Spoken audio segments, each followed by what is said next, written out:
So those who have joined late, जिन्होंने late join किया है, I'm again explaining the question that I've asked.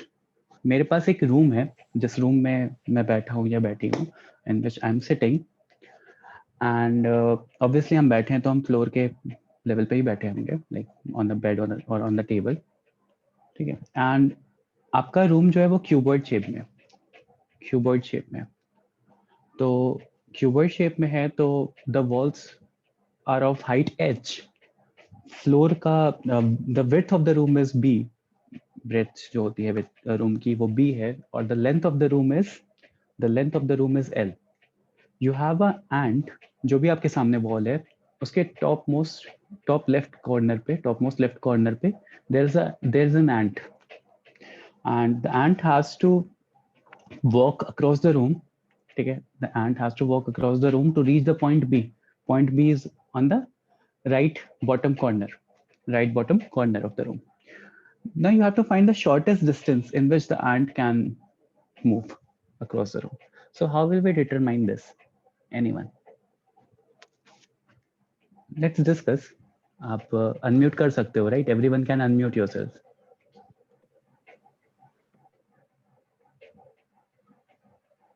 Everyone can unmute yourself. Please raise your hand if you cannot. Achha, those who can unmute yourself, please raise your hand. All those who have a working device with them and can unmute yourself, please raise your hand. Okay, I just Palash. What about everyone else?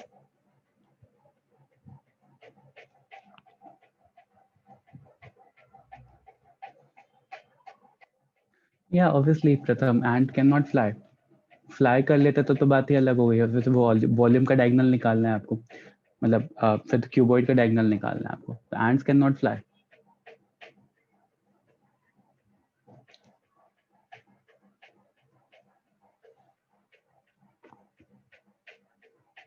Discuss करते हैं, मतलब if you will be able to unmute yourself तो ज़्यादा मजा आएगा question करने में.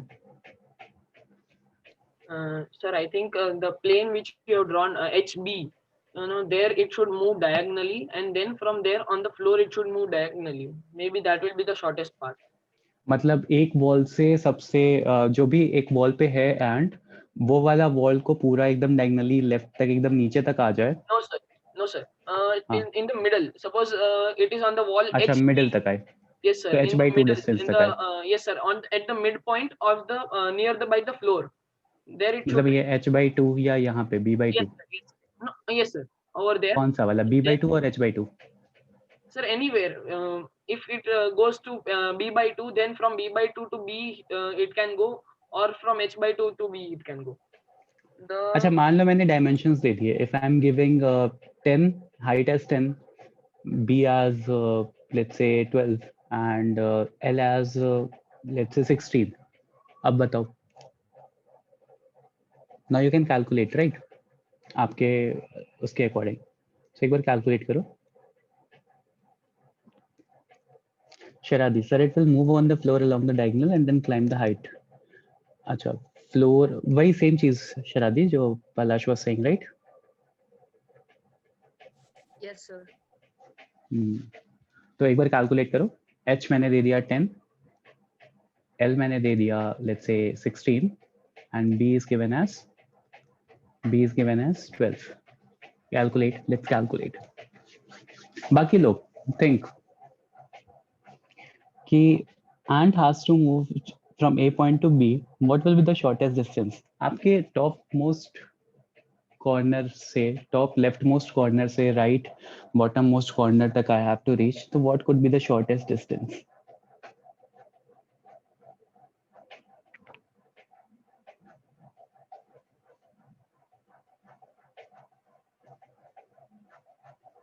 And मतलब Palash and Sharadi, if you are saying that middle point से पास होना चाहिए, तो how are we determining that this should be the middle point? मतलब लाइक मिडिल पॉइंट पे ही क्यों? Yes, Malik. Sir, because if we see it like if we assume that the plane is flat, then it is better to go straight, that is the travel the displacement, but here it is not flat, so we have to go through the middle point.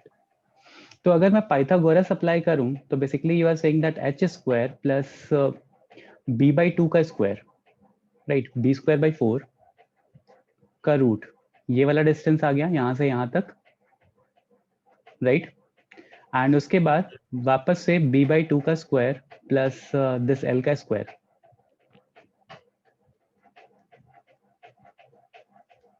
Right, this should be the shortest distance, यही बोल रहे हो ना a to b का? Everyone is getting this formula, right, everyone is able to understand this formula, Pythagoras apply किया है. तो will it be like, थोड़ा डेटा मैं छोटा भी कर सकता हूँ, कैलकुलेशन इजी हो जाएगी, बट फील कह रही है कि b बाई 2, बट फील जो कह रही है बाय लॉजिक जो आप कहना चाह रहे हो, if I will be asking to prove this, तो how will be prove it, कैसे करेंगे? Everyone is able to understand the question, right? Sir, if we assume that this is flat, then we draw line A and B, and then when If we assume that it is flat, flat मतलब? Sir, the net or the diagram as we drawn on the net of the room or the cuboid. The net of the cuboid मतलब ये वाली wall आप बोल रहे हो क्या? Sorry मैं समझा नहीं बेटा, देखो actually I have a 2D figure, तो 2D फिगर है तो ये मेरे पास फ्लोर है, ठीक है, this is my floor and this is my wall, this is my wall, and I was saying कि पॉइंट ए से पॉइंट बी जाना है, ठीक है, this is given as B, this is given as L and this is given as H. हाँ, तो अभी आप क्या कह रहे हो, ये एल शेप है, एल शेप है मतलब एकदम 90 डिग्री पे ही होगा. हाँ पलाश, अभी बताओ बेटा क्या कह रहे थे आप? Yes sir, I was as you asked to prove, I was telling if we assume that L shape is not an L shape and it is what we say, it is flat, means it is making 180 degree angle. So then अच्छा, what मतलब will ये happen wall को that आपने गिरा दिया, wall को आपने then flat what कर will दिया, happen फ्लोर that बना A दिया. B will be diagonal. So A and B, the shortest distance would be a straight line. And if it is a straight line, and when we again assume it to be a L, then we can find that it would be the mostly, means it would be around the very midpoint good बेटा, of the. Very good बेटा, very good. अगर आपने ये assume कर लिया था, if you are able to think this, तो question तो वहीं कंप्लीट हो गया था ना. फिर इसको प्रूव करने के लिए जैसा किया है, बस वैसे क्वेश्चन को सॉल्व करने के लिए करते तो हो जाता. देखो व्हाट पलाश इज सेइंग, मैं बता रहा हूँ वापस से.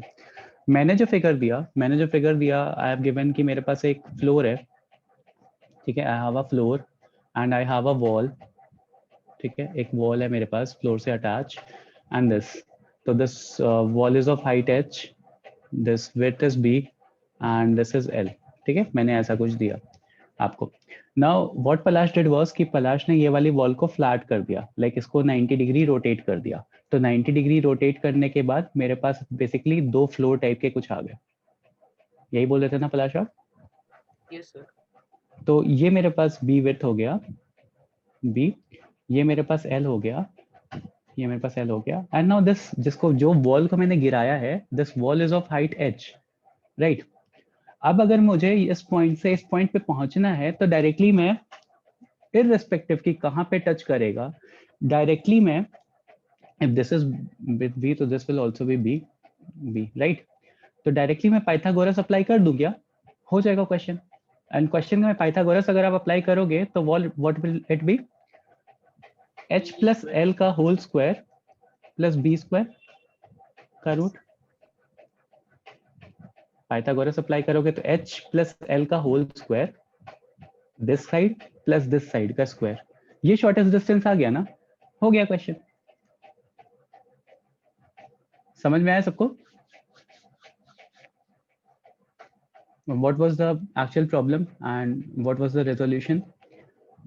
हम यहाँ पे कुछ प्रूव करने की कोशिश ही नहीं करेंगे. Why to put so much of constraints कि यहाँ पे मिडिल पॉइंट पे जाएगा या कहीं और पे जाएगा. Let's keep it simple. एक वॉल को गिरा लेते हैं. Once I made the fall down and the wall was in level with the floor. तो ये तो मेरे पास L डिस्टेंस पहले से गिवन था. Width was B. Now this also becomes h, this also becomes h. तो डायरेक्टली पाइथागोरस अप्लाई करोगे तो ये डिस्टेंस मिल जाएगा ना, सिंपल सा. तो जरूरी नहीं है कि ये b/2 पे ही हो. It is not actually necessary. h by l. b/2 बोल रहा था मैं. वो क्यों नहीं नेसेसरी है पलाश? बिकॉज अगर मेरे पास क्यूब होता, if instead of cuboid, if I would have had a cube instead of cuboid, तो ये चीज फिजिबल होती. Then it would have been b/2, या मतलब जो भी डिस्टेंस ये गिवन है इसका हाफ होता. But since this was not a cube, तो जरूरी नहीं है कि वहां से ही आए. Like it is not necessary. खुद ही सोचो कि लेट्स से मैंने एल को बहुत छोटा कर दिया, एच को बहुत बड़ा कर दिया और एल को बहुत छोटा कर दिया. तो ये मेरी वॉल थी जिसको मैंने फ्लैट कर दिया है, और ये मेरा छोटा सा लेंथ था. तो अब अगर आप कह रहे हो कि यहाँ b/2 पे ही हिट करना चाहिए, तो फिर प्रॉब्लम हो जाएगी ना. Understanding the point? Yes sir.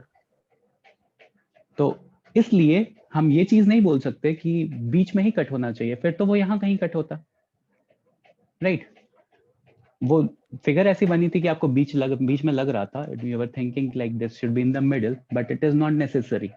ठीक है, एंड टू एंड जाने के लिए बस कुछ नहीं करना, वॉल को फ्लैट करना है. And yes Moulik, what are you trying to say बेटा?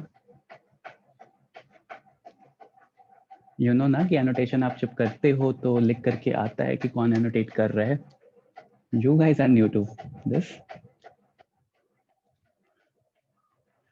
ओके, सो सबको समझ में आ गया? शरादी, इज इट क्लियर बेटा? बेनेडिक्ट जॉर्ज, क्लियर होगा बेटा आपको? Is this clear Benedict? Yes, sir. Okay. इतने मतलब is this your real name या Benedict? Yes, sir. My real name. Okay. Pratham, Shradi, Shravani, Srishti, Shruti, Soham, Tanvi, Vatsal, Vyom. Vatsal, you joined late. Did you understand the problem? What the problem actually was? Vatsal, am I audible? Yes, sir. So Vatsal, did you understand the problem statement that I gave? Solution तो No, आपने sir. सुना, solution तो Late समझ में आया, आ गया. sir. Late आया, कोई नहीं. Okay, so the problem statement was that ant has to walk from topmost corner of a wall to top leftmost corner of a wall to right bottommost corner of the floor, and ant cannot fly. So what is the shortest distance that ant can walk, that ant has to take, and that ant can take? तो that was the problem statement. मैंने एक room दिया था, room के top left most corner से and को right bottom most corner तक walk करना था. Okay, so this was the problem statement and accordingly फिर सॉल्यूशन आपने सुना वत्सल, राइट? हाँ, sir. ओके, ठीक है. तो दिस वाज ठीक है, ब्रेन टीजर था एक छोटा सा. If you want, I will be giving you more brain teasers after the session. अभी 7:30 ऑलमोस्ट हो गया है, तो लेट्स स्टार्ट. तो अनुज सर ने मुझे बताया that he was reaching height and distance. तो हाइट एंड डिस्टेंस आप लोगों ने कर लिया cover? Is there anything that you want from my end? कुछ रिक्वायर्ड है? एक दो क्वेश्चंस करें क्या हाइट एंड डिस्टेंस के, इंटरेस्टिंग थे? Shall we? Okay sir. Okay, so start करते हैं लेक्चर. ठीक है, हाइट एंड डिस्टेंस है. अब हाइट एंड डिस्टेंस में मौलिक, एक सेकेंड बेटा, let me switch off the annotation. ठीक है, हाइट एंड डिस्टेंस में एनीवन, अगेन एक ब्रेन टीजर टाइप का क्वेश्चन दे रहा हूँ. Let's say you have a building in front of you. ठीक है, building is let's say AB of height h, and you are standing at a particular point, your height being negligible, you have a angle measuring device जिससे आप बस angle measure कर सकते हो. You can measure the angle. You have an angle measuring device and you have to find the height of the building. All the other parameters are unknown. You have the angle measuring device, तो आप angle measure कर सकते हो, you know the theta, but all the other parameters are unknown. So how will you determine the height of the building?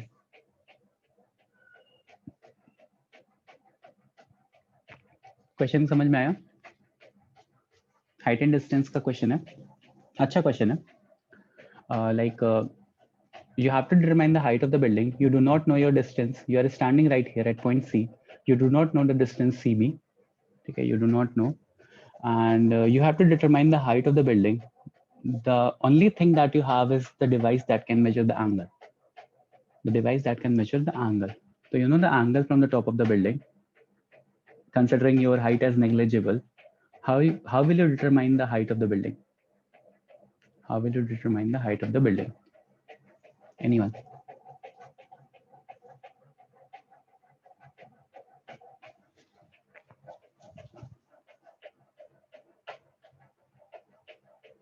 Is the problem statement clear?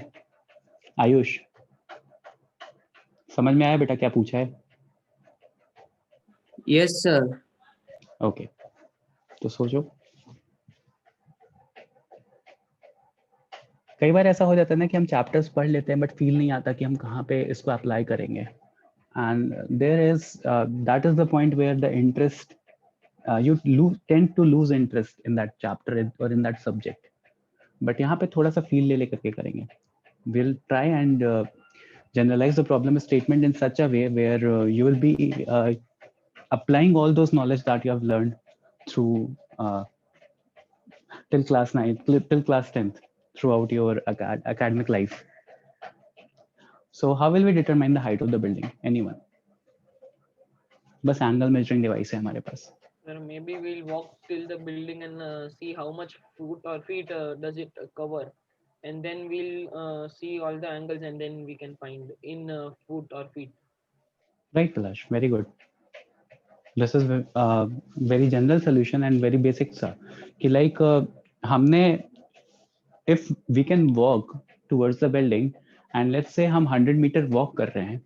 Let's say we can, if we are walking 100 meters or at a particular distance that is known to us, if you are walking towards the building, the angle will change.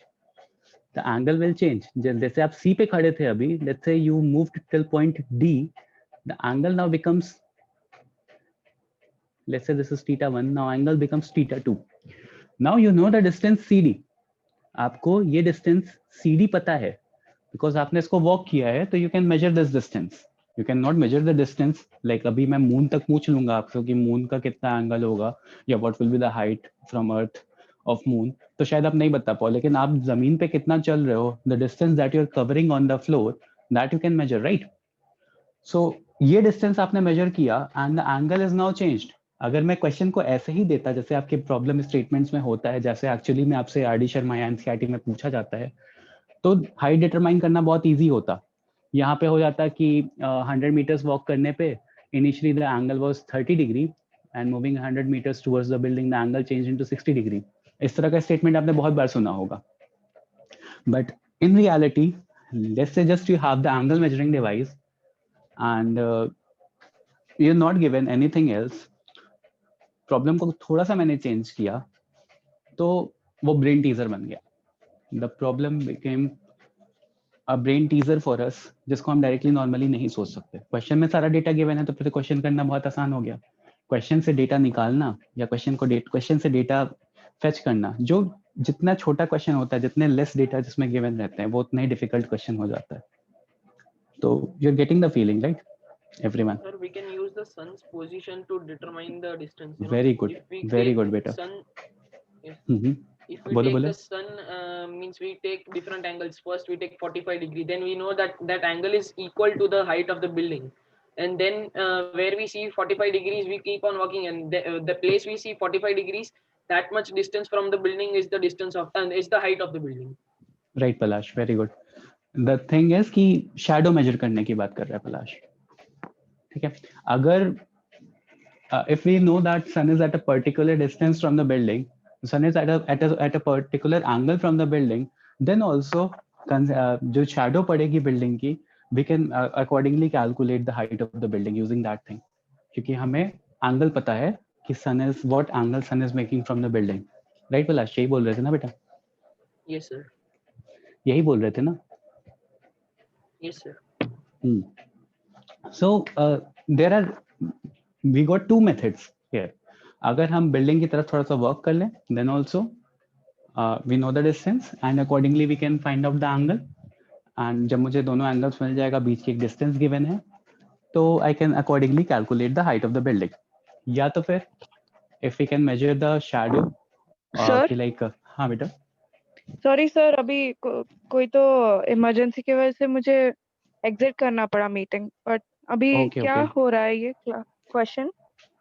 Okay, Sanskriti, I was saying that let's say you are standing in front of a very tall building, okay, and you do not know the distance कि कितना है building से आपका distance, and if you have an angle measuring device and you have to find the height of the building, so how will you find it?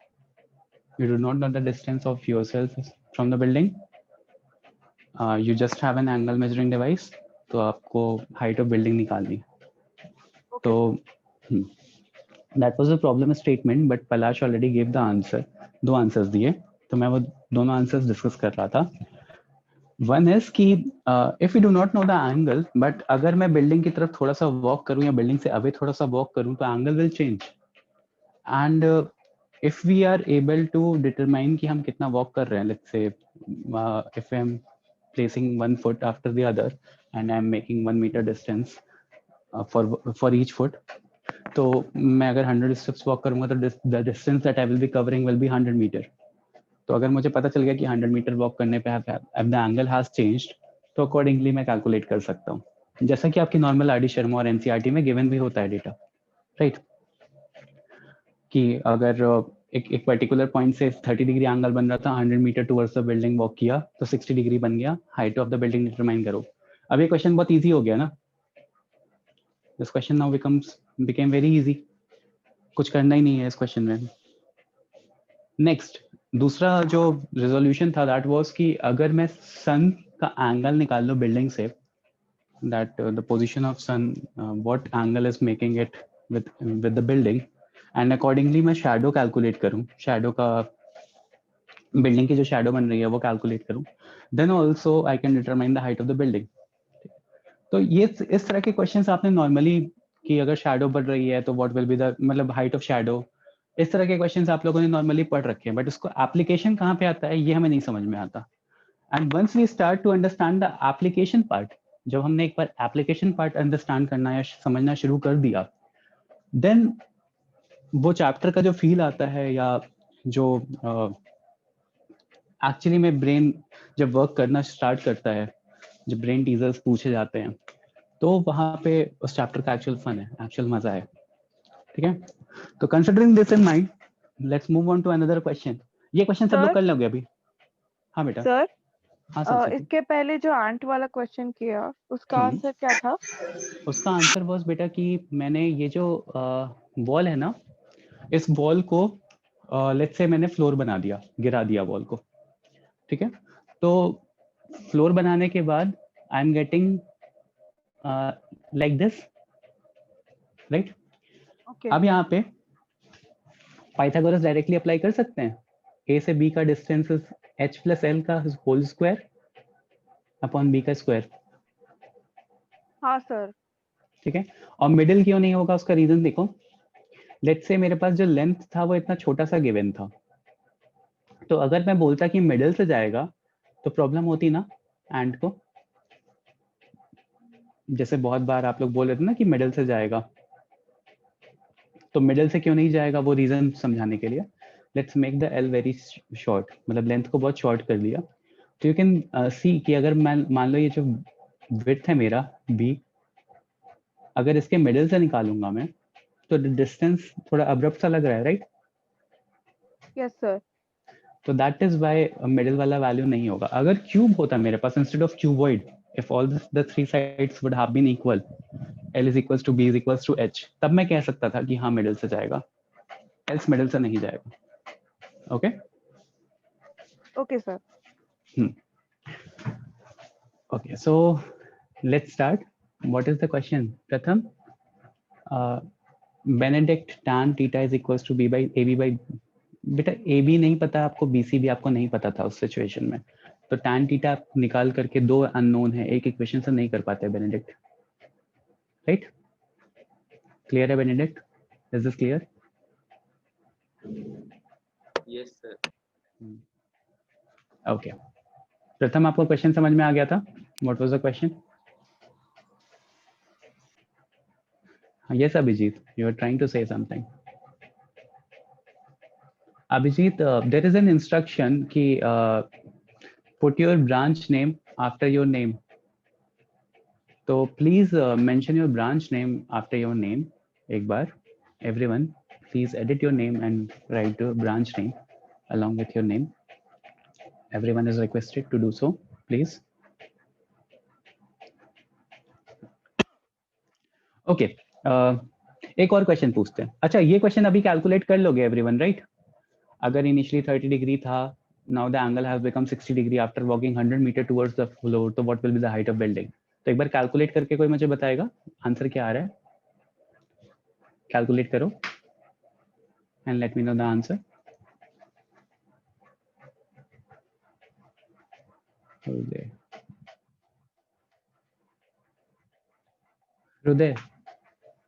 Shrude, could you please unmute? Yes, sir. क्या हुआ बेटा, आप क्या कर रहे हो? So nothing, sir. I'm not doing nothing. Anything? Then why is Maulik saying so? Sir, actually, earlier when you gave that 7:10 to 7:30 time for asking the doubts, I just messaged him hi. So from that time he's telling Chup baith, tang mat kar. He's telling like that. I don't know further. Okay. Okay, Maulik, he won't be disturbing you any further. And Maulik, if you have like any problem, थोड़ा personal message किया करो, everyone को नहीं. You will see that you have an option in the chat section to message me personally. Okay, the question is कि initially angle 30 degree था and 100 meters walking towards the point D, the angle changed to 60 degree. So what will be the height of the building? Determine karo and let me know the answer in the chat section.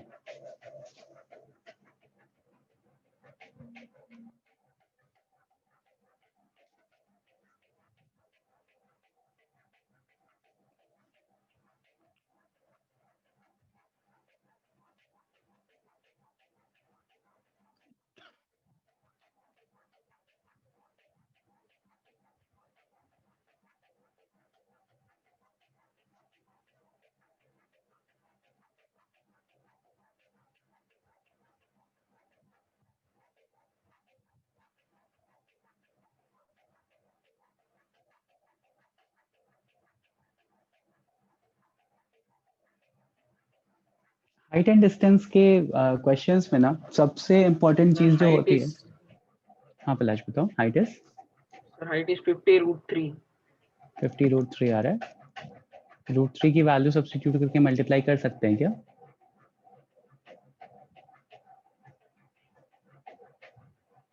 Sir, base is 150 meter. Base is Total 1. base. अच्छा, मतलब BC distance is 150 meter. Okay. CB. हाँ CB वही. Okay.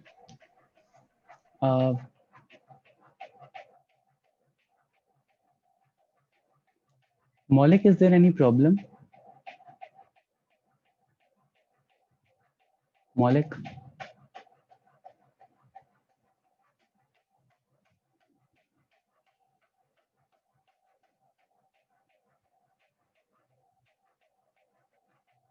Hruday, okay, everyone, Yes, let me sir. give a brief introduction about myself. My name is Gaurav Shrivastava. Okay. I'm teaching in class 11th and 12th. I'm taking this special session for you guys. Okay. And my contact number, I'm writing it here. 9015056210. Okay. I teach maths in Zeal. So in case you have any queries or any doubts, okay, related to any of the topics from class 10th or from class 11th, in which you will be moving ahead. So please share your doubts or queries on this WhatsApp number 9015056210. Gaurav Shrivastava. Okay. So there, now you have my number, right? Could you please send me the screenshot on my number? Me? Yes, you're saying now that you are receiving abusive messages. So could you please share the a screenshot on my number? Okay. Okay. So ठीक है, let's move ahead. ठीक है, height आप लोगों ने निकाल दिया. देखो, तो what I was saying is कि understanding the problem statement in the height and distance question is the primary thing, is the most important thing. क्योंकि कई बार ऐसा होता है ना कि हमें स्टेटमेंट नहीं समझ में आता कि कहना क्या चाह रहा है, और वहां पे हम एंगल ऑफ एलिवेशन और एंगल ऑफ डिप्रेशन गलत कर देते हैं. एक बार हमारी फिगर बन गई, once I have sorted out the figure, that what will be the figure based upon the questions, based upon the data that has been given in the question करना मेरे लिए बहुत easy हो जाएगा. ठीक है, जैसे एक क्वेश्चन करें, you have to write it down. थोड़ा सा लेंदी क्वेश्चन है, but you have to write it down because I want everyone to understand the question. And accordingly अगर जब आप फिगर बनाओगे तो पता चलेगा कि whether you are able to understand the question or you are not able to understand the question. क्योंकि अगर मैंने फिगर बना के दे दिया तो क्वेश्चन डेफिनेटली कर लोगे, फिर तो कुछ भी नहीं है. tan थीटा लगाना है, cot थीटा लगाना है, हाइट निकालनी है, बेस निकालना है, यही सब है. तो firstly you have to understand the question and sort out the figure कि फिगर कैसा होगा. तो write down the question. The angle of elevation of the top of chimney from the top of tower is 60 degree. ठीक है, angle of elevation, Sir. angle of elevation, yes बेटा मैं note कर रहा हूँ.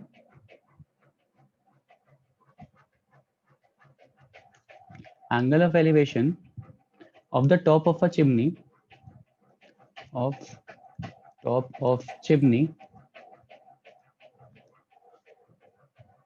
from top of a tower is 60 degree. From top of tower is 60 degree. Okay. And the angle of depression of the foot of chimney from the top of tower is 60 degree, 30 degree. And angle of depression, okay, from top of the chimney, of chimney from top of tower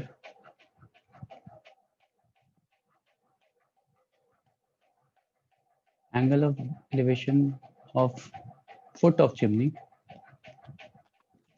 from top of tower is 30 degree. ठीक है, ये data given है मुझे. If the height of tower is 40 meter, height of tower मुझे 40 metre given है, is given as 40 meter. ठीक है, find the height of chimney. सबसे पहला क्वेश्चन है find the height of chimney. Height of chimney निकालनी है. Find the height of chimney, first question.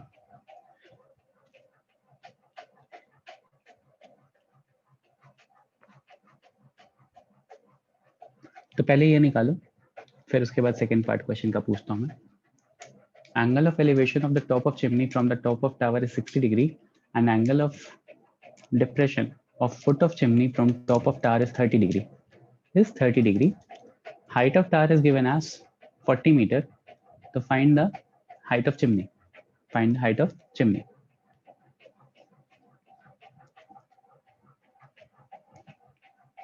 पलाश √3 को 1.732 लो, 72 नहीं, जब भी लोगे आगे 1.732.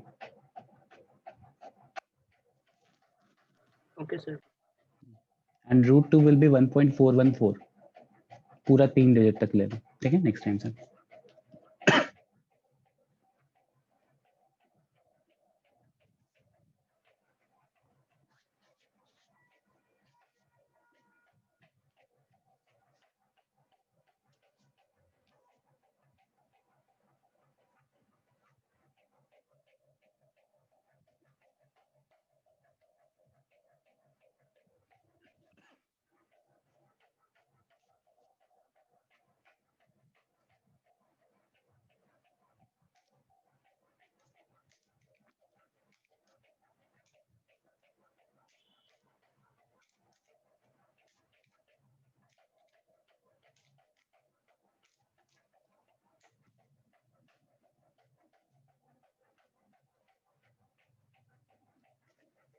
क्वेश्चन क्लियर है ना सबको? इज देयर एनीवन जिसको नहीं समझा? Question is कि angle of elevation of top of chimney from a top of tower is 60 degree. ठीक है? Sir, the chimney is 120 meter long. 120 meter. Okay. ठीक है. Let's hold on to that answer. फिर check करेंगे सही है कि गलत है.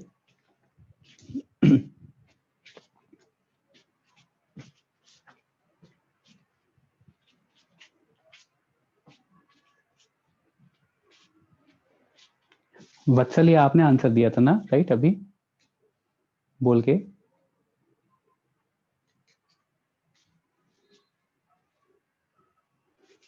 राइट वत्सल, No, sir, अभी I'm सही है. Palash.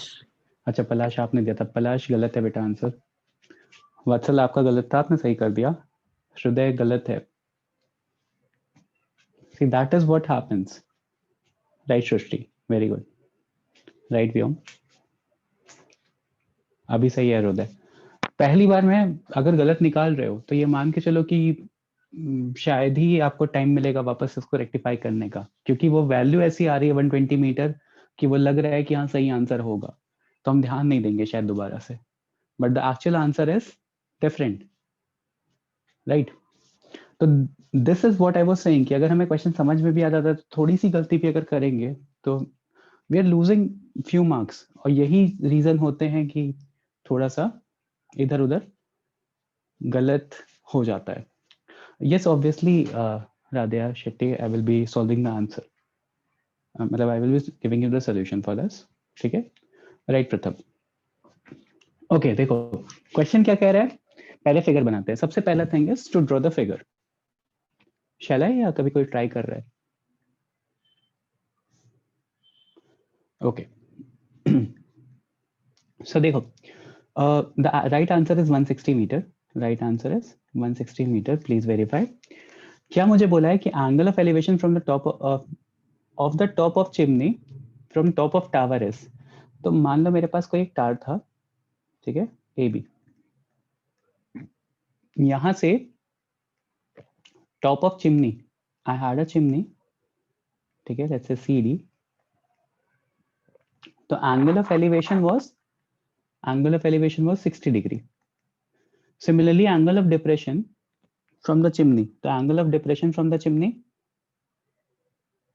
was 30 degree CD. Now आपसे बोला था कि हाइट ऑफ टावर इज 40, तो find the value CD, find the height CD. तो देखो अगर मैं tan 60 अप्लाई करूंगा, if I will be applying tan 60, तो मुझे this distance let's say this E, अगर tan 60 अप्लाई किया मैंने तो I will be getting CE upon AE, right? Similarly, if I will be applying tan 30, तो tan 30 apply करने के बाद you will be getting क्या मिलेगा? This distance is 40, right? तो यहाँ से tan 30 अगर अप्लाई करोगे तो you will be getting ED divided by AE. ED is 40 क्योंकि टावर की ही हाइट का है, तो आप AE डिटरमाइन कर सकते हो. तो AE will be 40 by root 3. Sorry, 40 root 3. AE will be 40 root 3, right? AE root 3 इधर जाएगा, 40 root 3. अगर AE 40 root 3 आ गया, सब्स्टिट्यूट करो और CE निकल जाएगा. तो CE 120 आ रहा है. और यहीं पे CE 120 आते ही everyone was answering कि 120 meter is the height of tower, 120 meter is the height of tower. Wherein the actual height of the tower is CE plus ED. CE plus ED, that is 120 plus 40. तो वो कितना हो जाएगा? 160 meter. Radhe, is this clear अभी?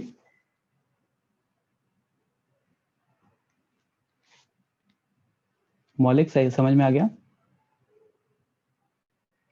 ठीक है. तो this was the actual problem.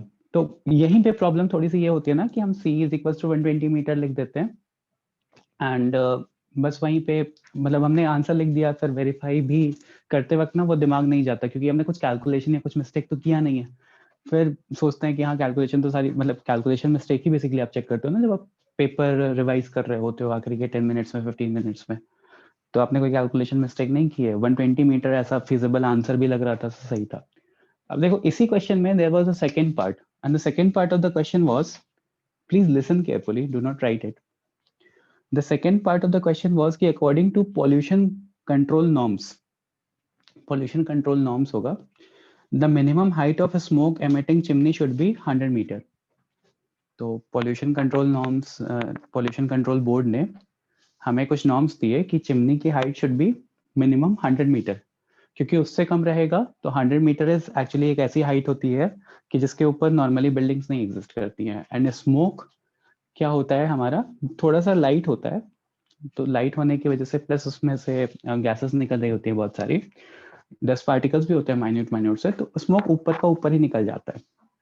Heavy smoke होगा तो वो नीचे भी आता है थोड़ा सा, ठीक है, बट एक्चुअली 100 मीटर से ऊपर की हाइट पे क्या होता है कि विंड ब्लोज इट अवे, थोड़ा सा उसको दूर ले जाती है। तो अगर वो छोटी हाइट पे बनेगा तो फिर नियर बाई एरिया में प्रॉब्लम्स होंगी उसकी वजह से, तो एनवायरमेंटल एडवर्स इफेक्ट्स पड़ते हैं उसके। तो that is why pollution control board ने बोला कि चिमनी की height should be minimum 100 meter, जैसे बोला होगा किसी पर्टिकुलर सिटी के लिए। तो is this chimney as per the pollution control board's norms or not? Yes it is, right? क्योंकि हमारी हाइट कितनी आई है, 160 मीटर आई है। तो what pollution control board said was कि 100 मीटर से ऊपर होना चाहिए। तो yes it is as per the norms। तो ये एक साइड में क्वेश्चन दे देते हैं बच्चों का नंबर बढ़ाने के लिए, ठीक है, कि लेट्स से 5 मार्क्स का क्वेश्चन आया, 5 मार्क्स के क्वेश्चन में 4 marks was the calculation part और 1 मार्क्स वाज कि yes it is as per the norms. तो आपको मतलब बेसिकली कहीं नंबर लूज ना हो या स्टेप्स में डिवाइड हो जाए, तो इस तरह से थोड़ा सा पेपर इजी करने के लिए, like instead of even if you are getting 120 तो आपका कैलकुलेशन मिस्टेक हो गया तो you will be getting step marking, आपको 4 में से 2 नंबर तो मिलेंगे ही, बट आपने यस लिख दिया है कि सिंस आपका answer was 120 so you will obviously write yes कि इट इज अबव, मतलब it is as per the pollution control norms, तो उसके भी आपको 1 मार्क्स मिल जाएंगे। तो you will be getting 3 instead of 2, या 5 में से 2 या 2.5 मिलने की जगह यू विल बी गेटिंग 3। तो that is why such type of questions are given side में छोटा सा। समझ में आ रहा है? ओके तो किसी और को कोई और प्रॉब्लम हाइट एंड डिस्टेंस में, else I will be moving on to a new chapter. Does anyone have any problem in height and distance? Else I will be moving on to a new chapter. नहीं है? ठीक है, तो let's start with arithmetic progression. Arithmetic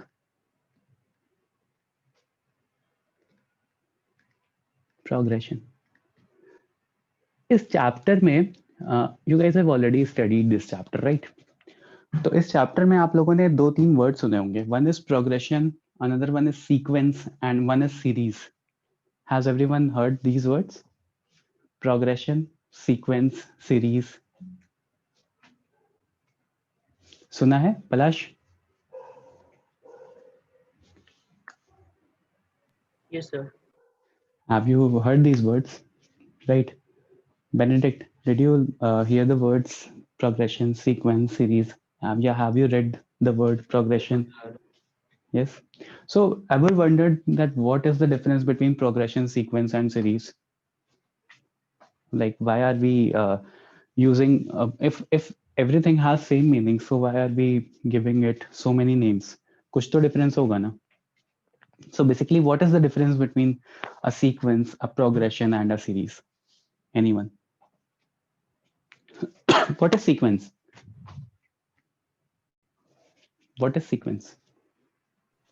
A sequence is something which follows some common rule, such as suppose sequence of squares like 4, 9, 16, 25, such man.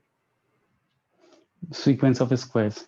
तो like कोई जो भी आप बता रहे हो follows a certain rules, वो mathematical rules होना चाहिए, right? Yes, sir. तो अगर मैंने एक सीरीज बोली, ठीक है, if I am saying a series, let's say 1, मतलब एक सीक्वेंस ऑफ नंबर्स दे रहा हूं मैं, सीक्वेंस डिस्कस कर रहे हैं अभी, ठीक है। सो लेट्स से 1 1 2 1 2 3 1 2 3 4, तो क्या is this a mathematical rule कि बाय लॉजिक समझ में आ रहा है नेक्स्ट टर्म क्या होगा, right? By logic everyone is getting कि next number will be 1 2 3 4 5 12345, right? So यहाँ पे क्या कोई मैथमेटिकल लॉजिक अप्लाई हो रहा है या मैथमेटिकल रूल अप्लाई हो रहा है क्या? एनीवन? इफ नहीं हो रहा तो can this be coined as sequence? क्या हम इसको सीक्वेंस बोल सकते हैं?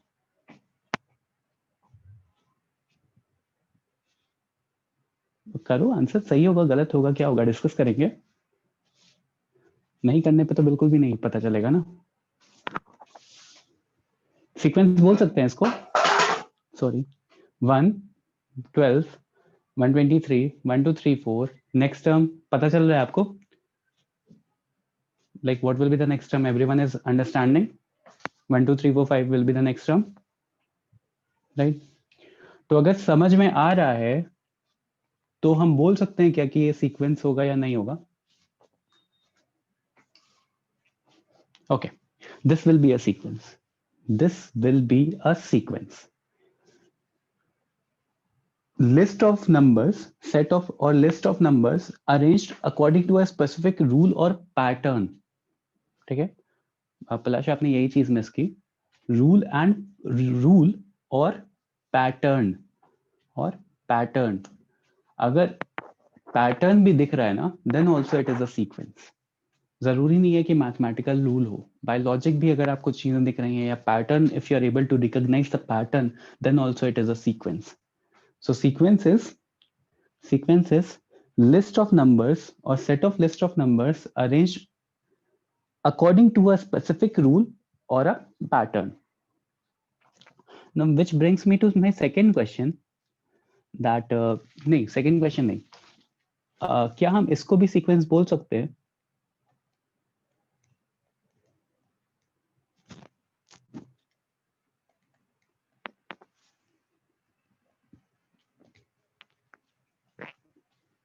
Can Yes, this sir. also be? क्यों sequence बोल सकते हैं ये? Sir, because here the sum of first two digits is equal to the third digit.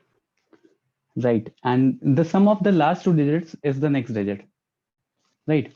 जैसे अगर मान लो मेरे पास दो टर्म होते हैं 1 और 1, तो sum of these two digit is this. Then sum of last two digit is the next digit, 3. Sum of again last two digit is the next digit. तो sum of last two digits is the next digit. तो यहाँ पे भी I am able to recognize the pattern and I am able to recognize the next number, right? So this also will be termed as sequence. This also will be termed as sequence. इसको पता है किसी को कौन सा sequence बोलते हैं? Does anyone know which sequence it is? इसको बोलते हैं फेबोनाची सीरीज या फेबोनाची सीक्वेंस। मैं लिख रहा हूं यहाँ पे Fibonacci, NACCI sequence, Fibonacci sequence बोलते हैं। तो this also is a sequence. Okay, तो मान लो मैंने कुछ ऐसा लिखा 2 3 5 7 11 13, आप नेक्स्ट नंबर डिटरमाइन कर सकते हो? Can you determine the next number?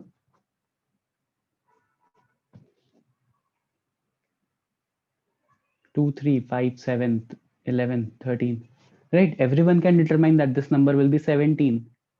तो जब भी मैं नेक्स्ट नंबर डिटरमाइन कर सकता हूं, देन मैं उस पूरे चीज को सीक्वेंस बोल सकता हूं। Whenever I can identify the pattern and या मैथमेटिकल लॉजिक बिहाइंड इट, या उसको किसी सेट ग्रुप में रख सकता हूं, and I can identify the next number, then I will be saying that it is a sequence. समझ में आ रहा है पॉइंट? सीक्वेंस क्या होता है? Whenever you can identify the next term, you will say that the resulting numbers or the set of numbers are in sequence. Sir, I didn't understand the sequence in this 2 3 5 7 11. Prime numbers. Okay, sir. समझ गया ना? तो whenever you can determine the next number और आपको pattern दिखना शुरू हो जाए तो आप बोलोगे कि वो सीक्वेंस बना रहा है. Okay. Now next comes progression. What is progression? What is progression?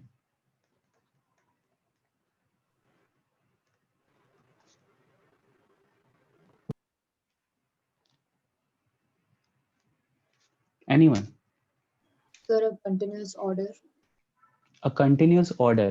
तो order का मतलब क्या हो गया बेटा? या like if I'm continuous? A Sorry. continuous sequence. Continuous sequence. तो sequence तो हमेशा continuous ही होता है. Sir, if a common thing is added again and again to the previous number. बस added. Added or any mathematical operation. मतलब mathematical rule अगर बस apply कर रहे हैं इंस्टेड ऑफ लॉजिक तो that can be termed as progression. That is what you are saying पलाश.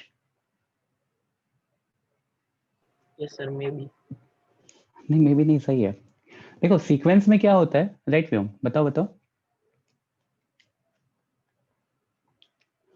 हाँ व्योम unmute करो बेटा. अच्छा चैट बॉक्स में लिख पाओगे तो yes right. Progression has a specific formula. कोई एक मैथमेटिकल फॉर्मूला होता है मेरे पास. कोई एक मैथमेटिकल रूल होता है जिसको फॉलो कर रहा होता है उसको हम बोलते हैं प्रोग्रेशन. ठीक है. तो progression has to follow a mathematical rule. Mathematical rule follow करना चाहिए इसको. यहाँ पे क्या हो रहा था कि बायोलॉजिक भी काम हो रहा था कि 1 1 2 1 2 3 1 2 3 4 नेक्स्ट नंबर हम डिटरमाइन कर सकते थे. यहाँ पे एक लॉजिक हमने अप्लाई किया कि 1 + 2 2 + 3 3 + 5 एंड सो ऑन. हम नेक्स्ट नंबर को लास्ट टू नंबर्स को ऐड कर देंगे. तो that was the logic behind finding the next number.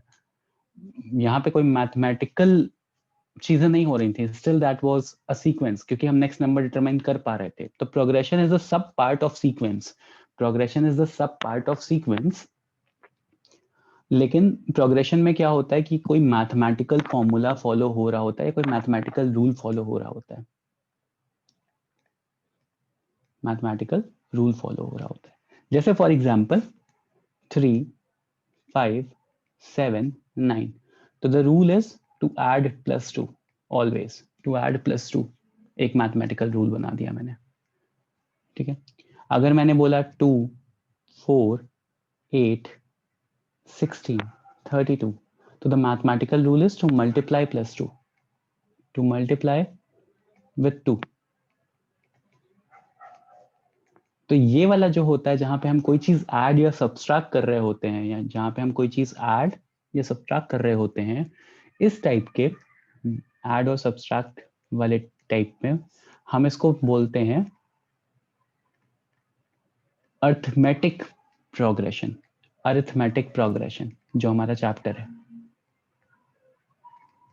Arithmetic progression AP. ये वाला प्रोग्रेशन जहां पे हम एक कांस्टेंट नंबर मल्टीप्लाई कर रहे होते हैं जिससे कि नेक्स्ट डिजिट मेरा मिल रहा होता है मल्टीप्लाई या डिवाइड वाला. इसको हम क्या बोलते हैं? Does anyone know? Geometric progression. Right very good. Multiply और डिवाइड कर रहे होते हैं तो this is geometric progression. Geometric progression. Geometric progression. तो कोई मैथमेटिकल रूल शुड फॉलो. अच्छा डिवाइड बाय 2 का मतलब ये है कि लाइक एक ये भी ज्योमेट्रिक प्रोग्रेशन है 32 16 8 4 3 4 2 1 एंड सो ऑन. तो this also is a geometric progression. यहाँ पे हम क्या कर रहे हैं? डिवाइड बाय 2 कर रहे हैं या मल्टीप्लाई बाय हाफ कर रहे हैं बेसिकली. ठीक है. अच्छा as per me to make things simple I don't understand the logic of subtraction और डिवीजन. मैं हर चीज़ों को ऐड ही कर रहा होता हूँ या हर चीज़ों को मल्टीप्लाई ही कर रहा होता हूँ. बस मल्टीप्लाई करने का वेरिएबल मेरा चेंज हो जाता है. ऐड करने का मेरा वेरिएबल चेंज हो जाता है.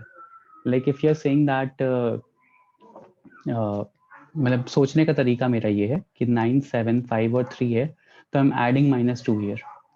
Adding -2 here. तो मैं ultimately what I am doing is I am adding. ठीक है। सिमिलरली अगर यहाँ पे जैसे आप देख रहे हो कि डिवाइड बाई 2 करोगे तो आपको ये चीज मिलेगी, तो instead of dividing by 2 what I am doing is I am multiplying with half. मेरे सोचने का प्रोसेस ये रहता है, that makes the simple thing simpler for me, क्योंकि मुझे बस 2 ही ऑपरेशन से डील करना पड़ता है, that is addition and another one is multiplication. But ठीक है, will not go into that much detail, that is up to you, जैसे भी कर रहे हो आप, अभी तक कर रहे हो। बट ठीक है, this is not the part of our syllabus अभी। Geometric progression we will study in class 11th, ठीक है। But AP is the part of our syllabus. AP is the part of our syllabus.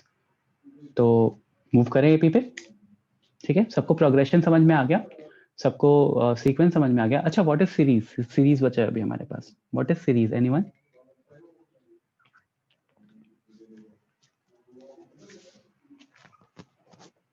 अच्छा, ये सबको clear हुआ ना कि sequence का सबसेट मतलब progression is a subset of sequence. Sequence का छोटा सा पार्ट है प्रोग्रेशन। ये सबको समझ में आया बराबर? Is this clear? कुछ बोलोगे तो बेटर रहेगा बेटा, मुझे भी। हाँ, तो क्योंकि सीक्वेंस मतलब ये सारी चीजें सीक्वेंस भी बोल सकते हैं, क्योंकि we are able to determine the next term always, तो बोल सकते हैं ना कि सीक्वेंस है। But since this is following a mathematical rules, तो वो प्रोग्रेशन भी है। तो प्रोग्रेशन इज अ छोटा सा set of sequence. Now next is series. Series क्या होता है? Anyone?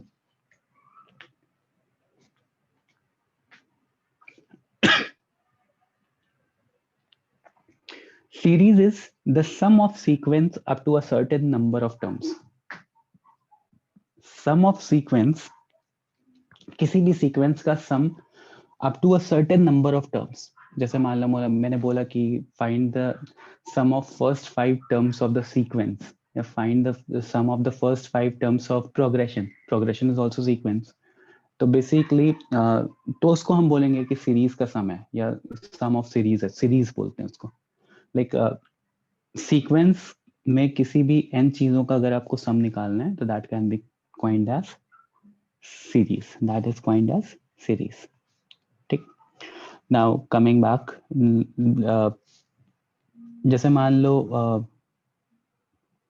I have 2 plus 22 plus 2 to 2 plus so on, ठीक है।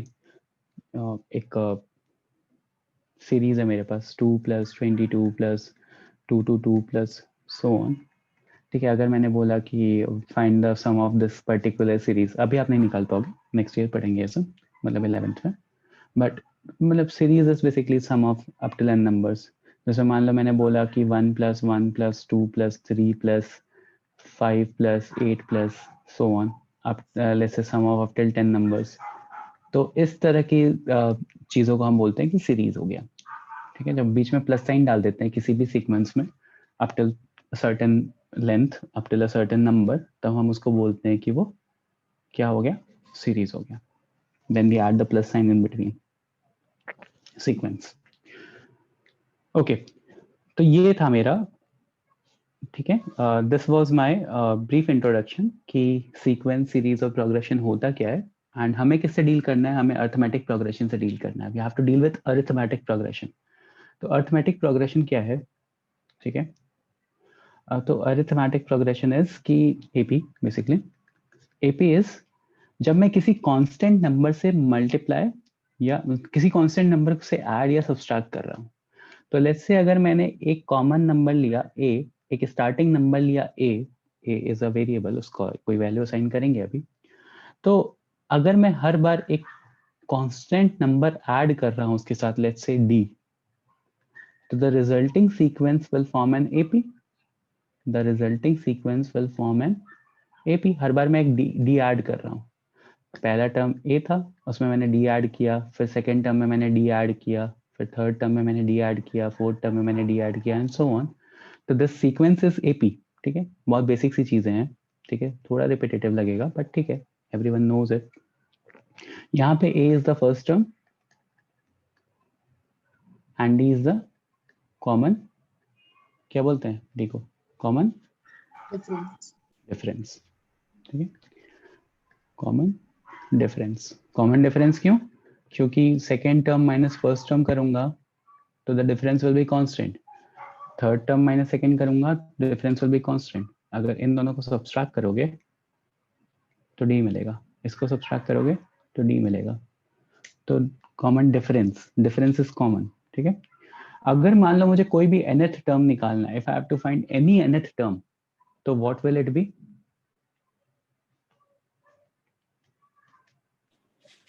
a plus n minus 1 into d. Very good Ayush, a plus n minus 1 into d। a plus n minus 1 into d कैसे determine किया? देखो, let's say total n terms थे मेरे पास, total number of, अभी यहाँ पे कितने टर्म्स दिख रहे हैं मुझे? 5 टर्म्स दिख रहे हैं। तो 5 टर्म्स होने के बाद मैं देख रहा हूँ कि लास्ट टर्म में 4 आ रहा है। अगर यहाँ पे मेरे पास 4 टर्म्स हैं तो लास्ट टर्म में 3 आ रहा है, मतलब टोटल नंबर ऑफ टर्म में से एक टर्म कम आ रहा है जो एक्चुअली में होना चाहिए। तो अगर n टर्म्स हैं, if I will have n terms, तो यहाँ पे जो d आएगा, d के साथ वाला वैल्यू आएगा, that will be 1 less than the total number of terms, 1 less than the total number of terms. So that is why I'm writing n minus 1 into d here. A plus n minus 1 into d. तो that is an या nth term मेरे पास हो गया, ठीक है। इसको tn से भी डिनोट करते हैं और an से भी डिनोट करते हैं, तो ऐसा कंफ्यूज होने की जरूरत नहीं है कि an is something different, वही सेम ही चीज है, ठीक है। nth term tn, okay. Next मान लो मुझे सम ऑफ n टर्म्स चाहिए, तो एवरीवन नोज द फॉर्मूला, कि बताऊं सम ऑफ n टर्म्स का फॉर्मूला क्या आता है? Sir, n by 2, 2a plus n minus 1 into d. Right Ayush, n by 2 2a plus n minus 1 into d। तो everyone knows the formula, derivation करवाने की जरूरत नहीं है ना मुझे, ठीक है। अब थोड़ा सा क्वेश्चंस देखते हैं, let's go through few questions. Theory wise तो आपको सम भी पता है, आपको पता है कॉमन डिफरेंस क्या होता है। अच्छा, एक चीज और होती है इसमें कि मिडिल टर्म जो होता है, लेट्स से मेरे पास बोला गया कि 3 टर्म्स मेरे, 3 terms are in AP, 3 terms are in progression. तो मुझे बोला गया, तो सॉरी, तो जो मिडिल वाला टर्म होगा that will be twice of middle वाला term will be equal to first and third term. क्या ऐसा ट्रू है? Is this true?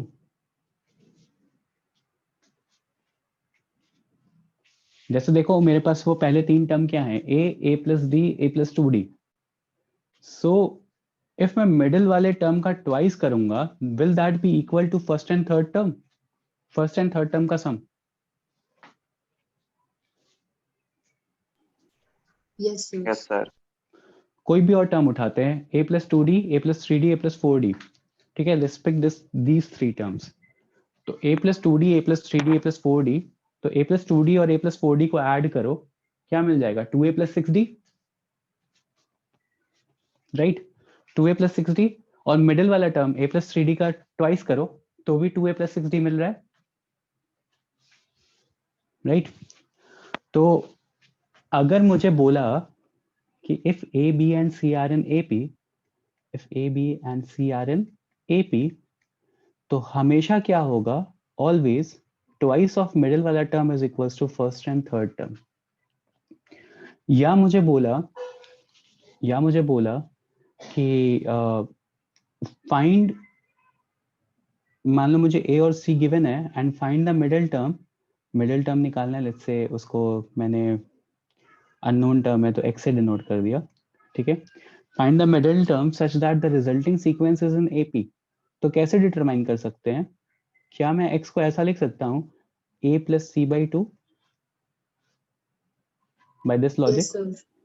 Yes, sir. लिख सकते हैं।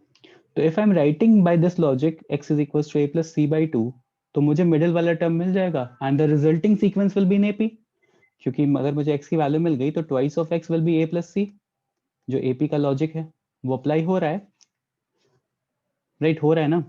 Yes, sir. तो दिस x, ये जो x है या ये जो b है मेरे पास, जो मिडिल वाला टर्म है, that is the arithmetic mean. इसको हम बोलते हैं arithmetic mean, AN, arithmetic mean, arithmetic mean. तो जैसे मान लो मैंने बोला कि 2 और 5, ये 2 और 6 मेरे पास दो नंबर्स हैं, तो what will be the arithmetic mean? तो क्या आएगा? 4. 4 आ जाएगा। 2 + 6 डिवाइडेड बाई 2, 8 डिवाइडेड बाई 2, 4 आ जाएगा। और अगर मैं 4 को रख रहा हूं सेंटर में, तो 2, 4 और 6 क्या मेरे एपी बन रहे हैं? Yes, sir. Yes, तो sir. That is arithmetic mean. Clear हो गया पलाश? Yes, sir. ठीक है। Arithmetic mean is always the middle value, और मिडिल वैल्यू जो मैं लॉजिक बता रहा हूँ ना कि twice of middle value is equals to first plus third, ये बहुत जगह क्वेश्चंस में यूज कर लेते हैं, तो क्वेश्चंस बहुत सिंपल हो जाते हैं। अच्छा, अगर मान लो मुझे क्वेश्चन में पूछा, क्वेश्चन सॉल्विंग ट्रिक्स हैं कुछ, ठीक है। अगर मान लो मुझसे क्वेश्चन में पूछा कि three terms are in AP, तो मैं क्या अज्यूम करूंगा तीनों टर्म्स को to make the question simple? Sir, A plus D, A plus 2D. Any better option? A minus D, A plus D. Very good Vatsal. देखो क्या होता है कि अगर मैं तीन टर्म्स को a माइनस डी, a और a प्लस डी अज्यूम करता हूं, तो अगर मैं तीनों का सम करता हूं तो d कैंसिल आउट हो जाता है and we are left with just 3a। Like जैसे एक क्वेश्चन करते हैं सिंपल सा टू अंडरस्टैंड दिस। अगर 3 टर्म्स मेरे एपी में है, तो द प्रेफर्ड सीरीज विल बी a minus D, a and a plus D. देखो ये एपी है, यहाँ पे भी अभी भी still the common difference is d, right? This still is in AP. Okay, तो 3 टर्म्स इन एपी में ये प्रेफर करूंगा। जैसे फॉर एग्जांपल एक क्वेश्चन देखते हैं। क्वेश्चन इज कि if 3 terms are in AP and उनका sum is given as let's say 12, ठीक है, sum is given as 12 and common difference नहीं पता, और आपको बोल दिया कि the middle term is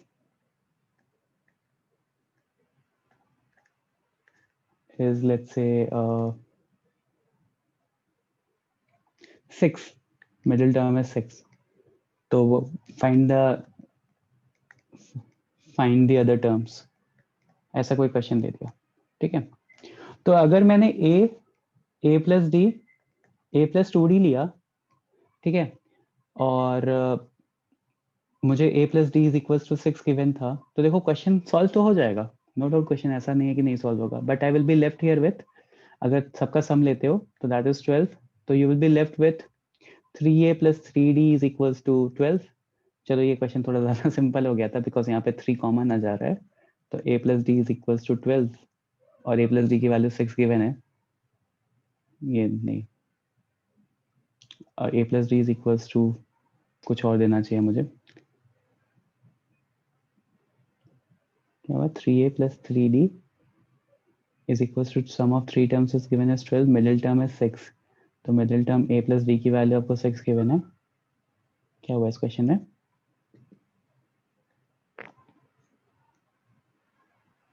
possible नहीं है क्या ऐसा? 6, अच्छा ठीक है, पॉसिबल ही नहीं है, ओके ठीक है। लेट्स से मिडिल टर्म इज 5, अभी सही हो जाएगा ये question. Though you are understanding right, like middle term is 5, middle term देता ही नहीं हूँ, कुछ और देख लेते हैं। मतलब तो देखो अगर मान लो मेरे पास सम इज गिवन एज 12 और मैं a plus d, a plus 2d ले रहा हूँ, तो basically I will be left with a plus d is equals to find the terms, अगर मुझसे पूछा है फाइंड ऑल द टर्म्स मुझसे पूछा है, तो you will be left with कि अगर आपने ऐसा किया तो a plus d is equals to 4 आ जाएगा। मतलब आपको मिडिल वाला वैल्यू 4 मिल गया है, बट स्टिल कैसे डिटरमाइन करोगे बाकी सारी चीजें? तो मतलब और भी कुछ डेटा में क्वेश्चन में गिवन होगा निकालने के लिए, इतना सिंपल तो नहीं होगा, but instead of this like यहाँ पे तो चलो कॉमन हो गया, that was the whole point कि यहाँ पे कॉमन ले लिया और कैंसिल आउट हो गया। अगर मैं ये करता हूँ तो I will be left with 3a is equals to 12, मुझे डायरेक्टली पता है, और a इज इक्वल्स टू 4 आ जाएगा, and once the a is 4, a is middle value, फिर बाकी सारी चीजें कर सकता हूँ, इजीली डिटरमाइन कर सकता हूँ। यहाँ पे the thing to take into consideration is कि एक d एक्स्ट्रा आता है हमेशा, और यहाँ पे a is equals to 4 minus d कर दूंगा तो बाकी मतलब हो जाता है, बट एक d एक्स्ट्रा आता है। जैसे एक एक्चुअल क्वेश्चन लेते हैं, ठीक है, थोड़ा सा टफ लेंगे जिससे कि चीज़ें हमें इजीली क्लियर हो जाए। Just a second बेटा, picking up one question. अच्छा, मान लो अगर मुझे 4 टर्म्स इन एपी लेना होगा, जैसे आई एम सेइंग ये चीज तो अभी मैं प्रूव कर रहा हूँ कि a माइनस डी ए और a प्लस डी है। मान लो मुझे 4 टर्म्स इन सीक्वेंस लेना होगा, इन एपी लेना होगा, तो what will be my idea of 4 numbers? Let क्या करेंगे? Anyone?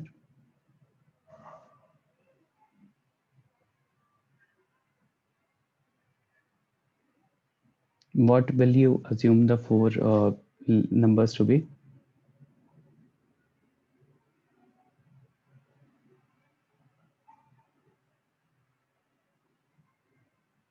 Sir, a minus 3d, a minus d, a plus d, and a plus 3d.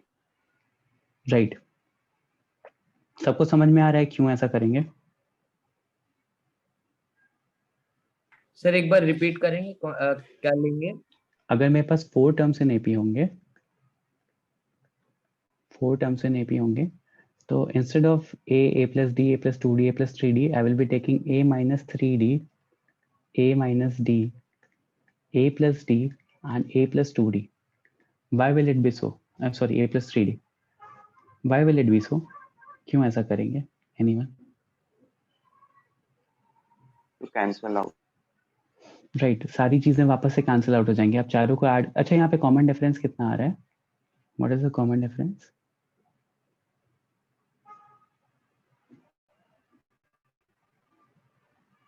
To d 2d आ रहा है ना, राइट?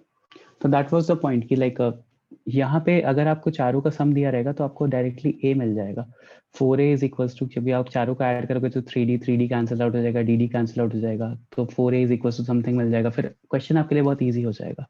जैसे मान लो ये वाला क्वेश्चन था, यहाँ पे मैंने दिया था ना, इस क्वेश्चन को मैं थोड़ा सा चेंज कर रहा हूँ, ठीक है? अभी देखते हैं, क्वेश्चन को मैंने चेंज किया एंड द क्वेश्चन इज कि let's say the sum of 3 numbers is 3 numbers का सम जो कि एपी में है is 12. Sum of 3 numbers in AP is 12. ठीक है? And product of 3 numbers is, product of these numbers is let's say 282. या छोड़ो, प्रोडक्ट ऑफ दीज नंबर्स छोड़ो, थोड़ा और डिफिकल्ट क्वेश्चन मैं बना रहा हूँ। Cubes of sum of these numbers is 288. Cubes of sum of these numbers is 288. ठीक है? Then find the numbers. Find all the numbers.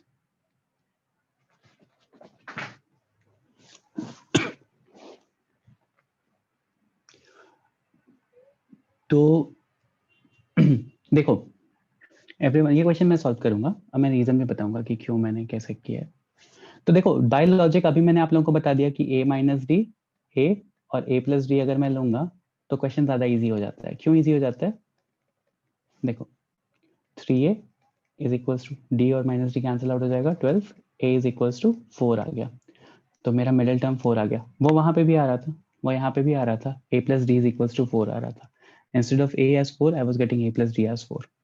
अब देखो एडवांटेज क्या हुआ, अगर मैं a प्लस डी और a प्लस 2d लेता और फिर मैं क्या करता कि क्यूब निकाल रहा होता, if I would have tried and find out the cube, तो क्वेश्चन में क्या हो जाता, a क्यूब आता यहाँ पे आता a प्लस डी का होल क्यूब और यहाँ पे आता a प्लस 2d का होल क्यूब। कुछ चीजें कैंसिल आउट ही नहीं हो रही होती एंड आपको a पता है, फिर आप d का क्यूब निकाल रहे होते, मतलब बहुत लेंथी क्वेश्चन हो जाता, बहुत टीडियस सा क्वेश्चन हो जाता, ठीक है?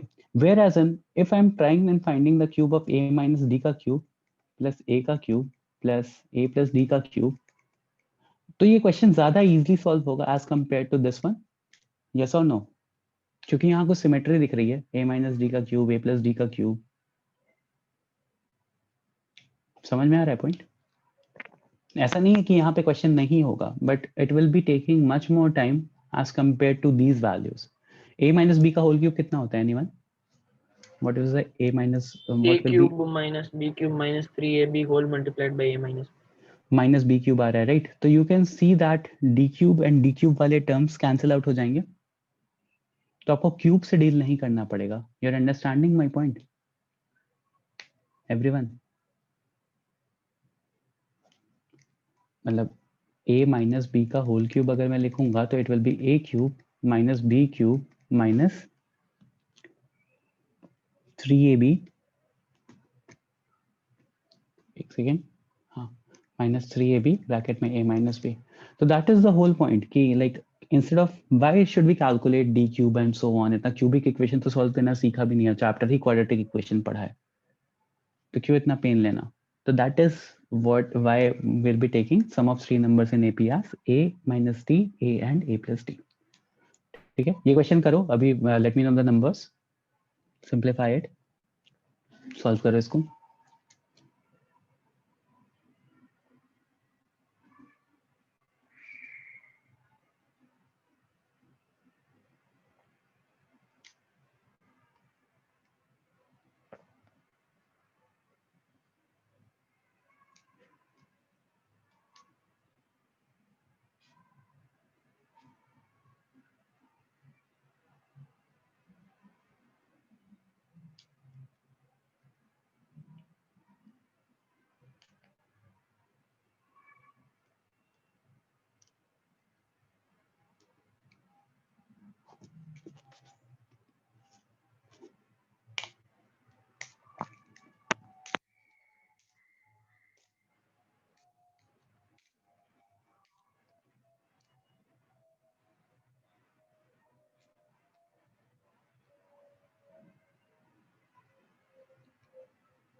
क्या वैल्यू आई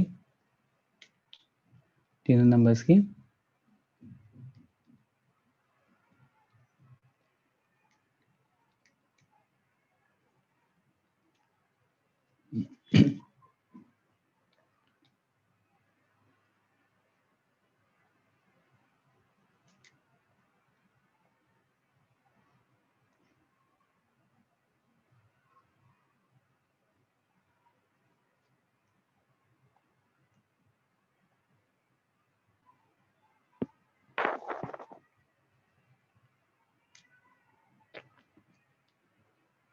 अच्छा, फॉर इजियर कैलकुलेशंस ना, डू वन थिंग कि 30 तक के स्क्वायर्स और 15 तक के क्यूब्स याद कर लो।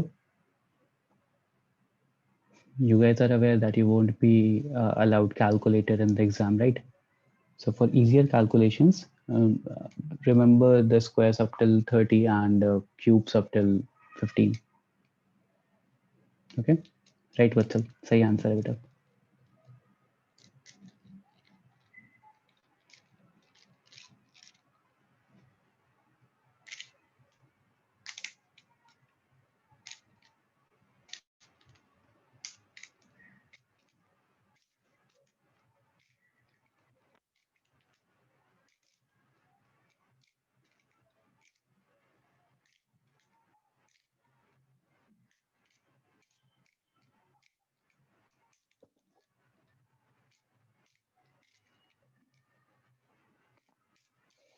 Okay, so the answer is 2, 4 and 6. नहीं बेनेडिक्ट, A4 आया था मेरे पास, D2 आएगा। Simplify,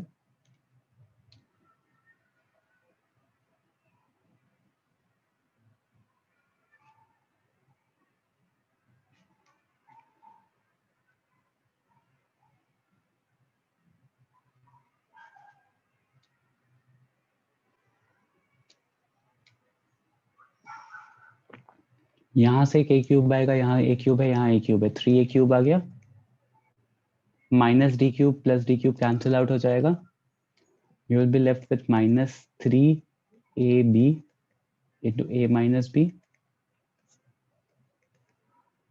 plus 3ab into a plus b, right.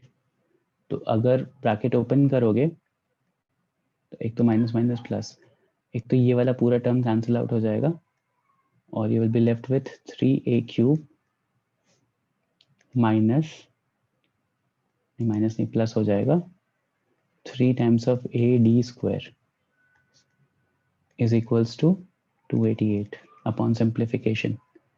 a³ की वैल्यू कितनी हो जाएगी? a is 4, a³ will be 64, right? 4 into 4 is 16, 16 into 4 is 64, 64 multiplied by 3, 64 multiplied by 3 will be 192. 192, 288 minus 192,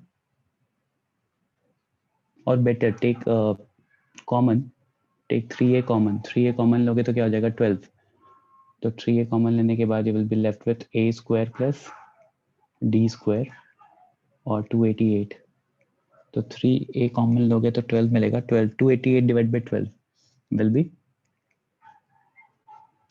8. 24, 12 4 is 48, 24 आ जाएगा। तो a square plus d square, a square plus d square is equals to 24। मैं methods of calculation बता रहा हूँ आप लोगों को, like आप डायरेक्टली यहाँ पे सब्स्टिट्यूट करके माइनस भी कर सकते हो एंड अकॉर्डिंगली ऐसे भी कर सकते हो। 3a कॉमन ले लो, कॉमन वाला लेना मेथड हमेशा मैं प्रेफर करता हूँ बिकॉज 3a कॉमन ले लोगे तो a की वैल्यू 4 है, 12 से डिवाइड कर दो तो 24 बच गया and once you are left with 24 तो a स्क्वायर की वैल्यू आपको पता है कितनी हो जाएगी 16, तो d square will B 24 minus 16 which will be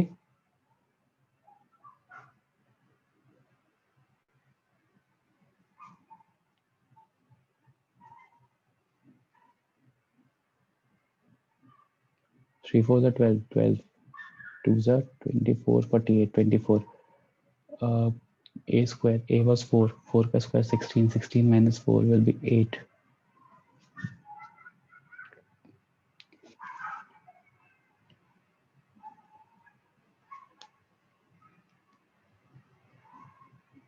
कैसे किया था बेनेडिक्ट?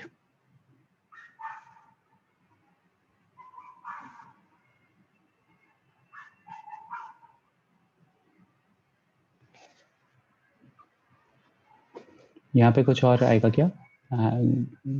एक सेकेंड, पूरा एक्सपैंड कर लेते हैं, let's expand completely. d cube cancel out हो जाएगा, you will be left with 3a³ plus a plus d का होल क्यूब ओपन करोगे तो 3ab a plus B, okay सही है, और d क्यूब कैंसिल आउट हो जाएगा minus 3ab a minus B, तो माइनस और प्लस कैंसिल आउट हो जाएगा, इसको d कर देता हूँ,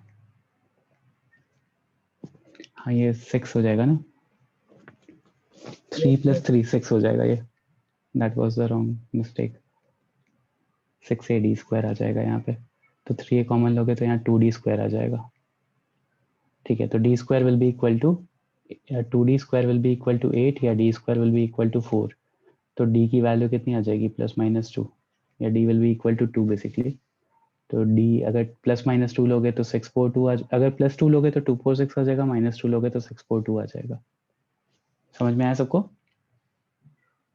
इज दिस क्लियर?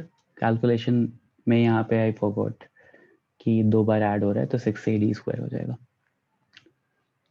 आप लोग डायरेक्ट मत करना, you simplify each and everything, you have for sufficient amount of time, 3 hours बहुत होते हैं, sufficient amount of time in your board exams, तो आप अकॉर्डिंगली सॉल्व करोगे। Okay, let's move on to the next question. Is this clear? Is this question, was this question clear everyone? बेटा कोई doubt होगा तो पूछ लेना, ठीक है, ऐसे हेजिटेट मत करना।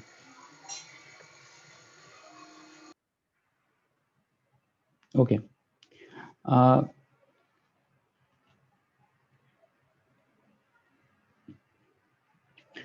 question is the third term of AP, the third term of AP is 7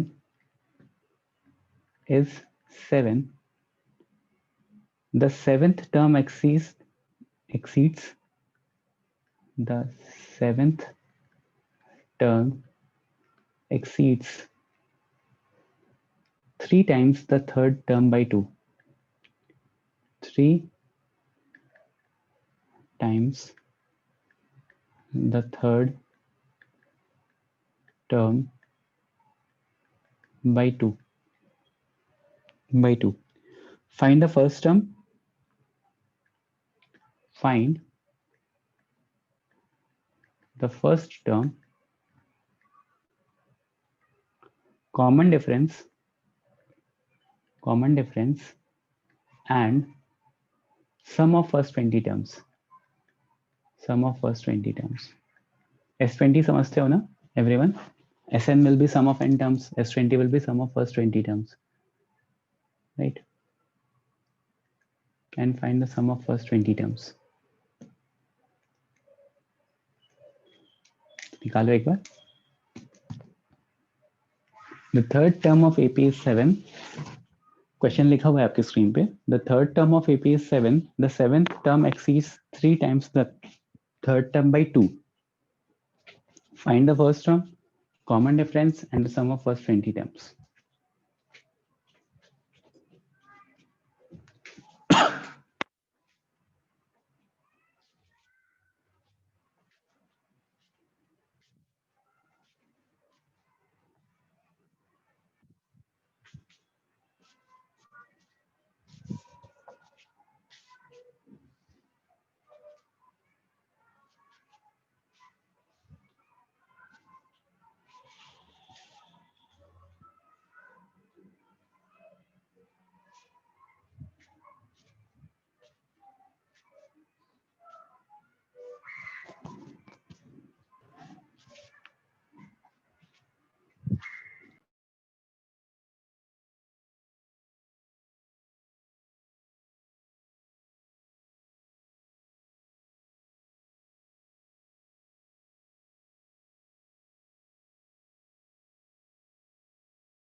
right पलाश, सही है. राइट शादी, सही है बेटा.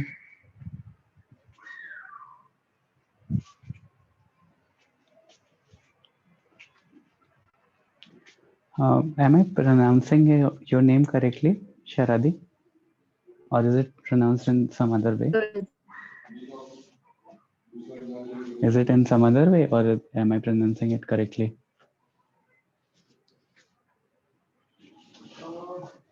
I hope it is correct. So क्या कह रहा है question, क्या कह रहा है? Anyone? Ayush, what is the question trying to say? Abhijit, हाँ आयुष बोलो. Is 7. So A3 equals to 7. ठीक है. And the seventh term exceeds third term by 2. So A 7 terms exceeds 3 times the third term by 2. yes. तो क्या कह रहा है? A7 is each 3 terms by 2. 3 times miss कर दिया था ना क्वेश्चन सॉल्व करते वक्त. Yes sir. हाँ समझ गया मैं. राइट प्रथम, करेक्ट आंसर है. Okay, anyone else? अभिजीत कैसे करेंगे बेटा? राइट हृदय, सही है. Abhijit. Okay, Benedict, how will we solve it? Right Vatsal. Benedict Solving S20. Solving S20. यहाँ पे A7 को क्या लिखूंगा मैं? What will I write A7? इतना बता दो बस बेनेडिक्ट. A plus 6D. A plus 6D. Capital. Sir, A can I plus answer? हाँ हाँ बेटा हृदय बताओ. Sir, a plus 2d is equal to. Sorry, इसको sir. A This 3a3 plus 2. 3A3 plus Third plus. plus 2, right. A7 can be written as 3A3 plus 2, right. अभी आप इसको A plus 2D is equals to 7 लिख सकते हो and everything. तो आपको सारी चीजें सिंप्लीफाई हो जाएंगी. This can be written as A plus 6D is equals to 3A plus 6D plus 2. तो यहाँ से अगर आप सिंप्लीफाई करोगे तो -2A is equals to 2 या A is equals to -1. एक लाइन में आंसर आ जाएगा. अगर A is equals to -1 आ गया तो सब्स्टिट्यूट कर लो, D भी मिल जाएगा. तो A is equals to -1 आ गया तो A plus 2D -1 plus 2D is equals to 7 given है. तो 2D is equals to कितना हो जाएगा 8 या D is equals to 4. And if you're getting D is equals to 4 तो sum 20 टर्म्स का निकालना है. राइट सृष्टि, राइट श्रावणी. तो सम ऑफ 20 टर्म्स निकालना है तो वो भी आप निकाल सकते हो. 20/2 2A plus n-1 into D. तो 19 into 4, 20 into 4, 80 minus 4, 76. 76 minus 2 is 74. Multiply by 10. तो 740 आंसर आ गया. क्लियर हो गया सबको. छोटे छोटे पॉइंट्स मिस नहीं करने हैं. जब यहाँ इक्वेशन बनाओगे ना तो इक्वेशन बनाते वक्त you have to be very careful. एक भी पॉइंट मिस नहीं कर सकते हो. ओके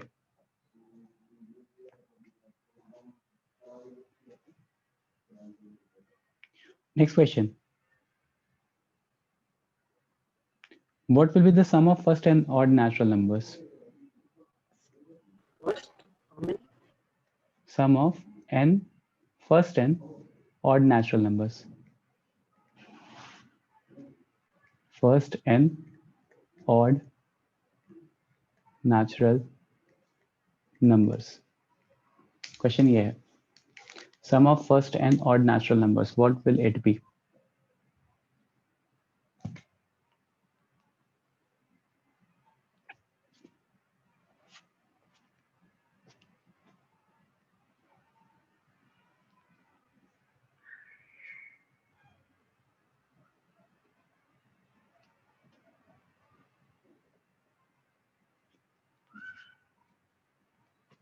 Odd natural numbers कौन कौन से होते हैं?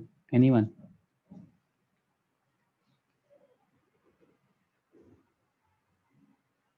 Sir, 1, 3, 5, 7. Right Ayush.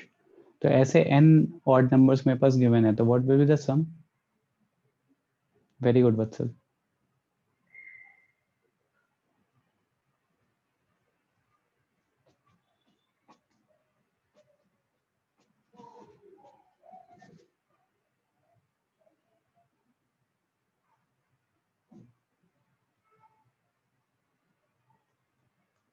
Very good Palash. तो ये हम याद रखेंगे आने वाले फ्यूचर के लिए ना. Will remember this thing. कोई हमसे पूछेगा सम ऑफ फर्स्ट एंड नहीं सृष्टि एंड नहीं आएगा बेटा. D what will D be? Srishti मुझे बताओ व्हाट विल डी बी अगर मैं 1 3 5 7 दे रहा हूँ तो 2. तो बेसिकली आपका आंसर 2n आ रहा है राइट. गलत है बेटा एक बार चेक करो फिर से. तो वी विल रिमेंबर दिस. अभी मैं बता रहा हूँ कैसे आएगा but whatever the result will be will remember it. जिनका हो गया वो sum of first N natural numbers निकालो. Sum of first N natural numbers. Okay देखो यहाँ पे क्या हो जाएगा. सीरीज क्या है 1 3 5 7 dot dot dot total number of terms n terms.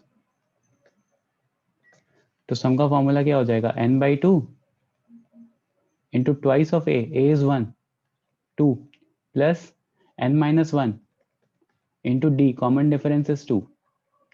so basically क्या बचेगा n/2 2 plus 2n minus 2 2 से 2 कैंसिल आउट हो जाएगा और यहाँ पे n into 2n/2 तो बेसिकली n स्क्वायर आ गया. n स्क्वायर आ गया. Right Vatsal. Right right Shravani. तो अब sum of first N natural numbers मैंने पूछ लिया अगर, तो क्या होगा? Sum of first N natural number. अच्छा, सम का कोई और फॉर्मूला भी मुझे पता है क्या? Do I know any other formula of sum? Anyone? N is equals to n by 2 into a plus l. Right, very good. S by 2 into A plus L. Right, n by 2 into a plus l। तो देखो वहां से directly ये formula कैसे normal फॉर्मूले से भी निकल आएगा, बट यहाँ से देखो कितने इजीली आ जाएगा। n की जगह n ही रहने देते हैं क्योंकि टोटल नंबर ऑफ चीजें n है। What is a? a will be 1, right? a will be 1 here. sum of first n natural number, तो 1 2 3 4 and so on n तक जाएंगे, तो a will be 1 and l will be n। तो यही formula है, n into n plus 1 by 2। Simplify कर लोगे तो n square plus n by 2 भी हो जाएगा, but n into n plus 1 by 2। You have to remember this, ठीक है? याद रखना, ये आने वाले 11th क्लास में बहुत यूजफुल होने वाला है। Sum of first n odd numbers n square, sum of first n natural numbers n into n plus 1 by 2।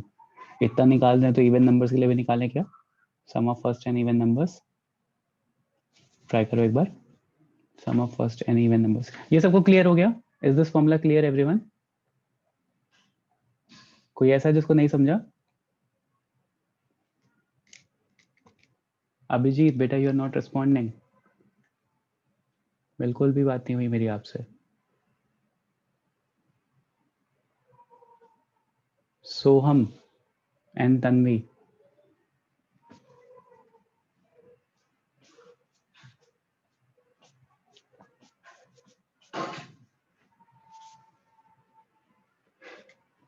Are you guys able to understand whatever यहाँ पे चल रहा है? नहीं पलाश, कुछ अजीब सा लग रहा है। वत्सल 4 6 स्क्वायर 4 by 2 गलत है वत्सल, n स्क्वायर बाई 2 नहीं होगा। सम ऑफ फर्स्ट n और sum of first n even numbers पूछा है। नहीं आयुष, अगेन वो फिजिबल नहीं लग रहा, थोड़ा अजीब सा लग रहा है।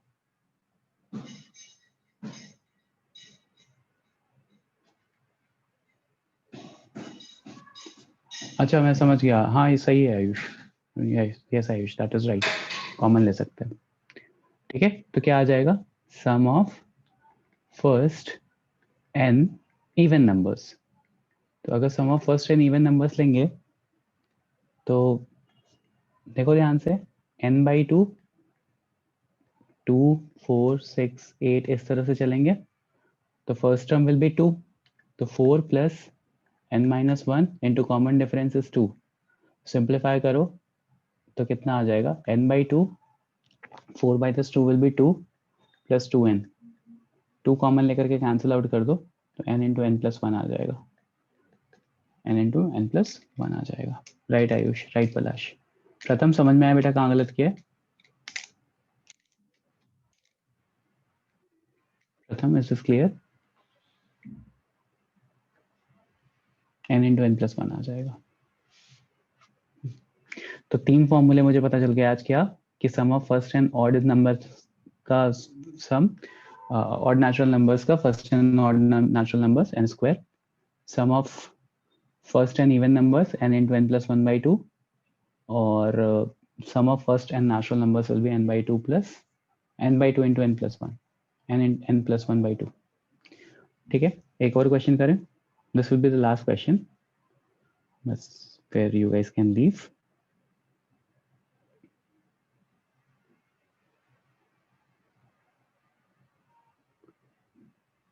एक अच्छा सा क्वेश्चन उठाता हूँ।